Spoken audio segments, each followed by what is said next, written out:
మీద చెయ్యి వేసి బొట్టు పెట్టినా తాళి బొట్టు మెడను కట్టి బొట్టు పెట్టినా తల మీద చెయ్యి వేసి బొట్టు పెట్టినా తాళి బొట్టు మెడను కట్టి బొట్టు పెట్టినా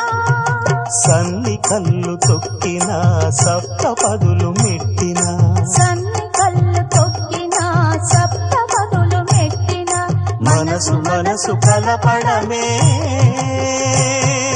మంత్రం పరమార్థం శ్రీరస్తు